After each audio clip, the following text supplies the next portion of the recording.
Mas Deus escolhe aqueles que o mundo despreza, humilha, rejeita.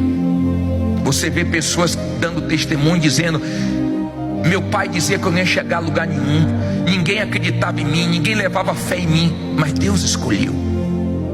Deus escolhe as coisas loucas para confundir os sábios. Deus escolhe as coisas vis. Deus escolhe aqueles que todo mundo rejeita, mas para fazer coisas grandes. Quando você crê que Deus te escolheu, começa uma mudança na sua vida.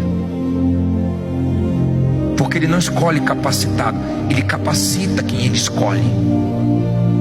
Quando você entende que Deus te escolheu, então você não olha mais para a sua condição humana.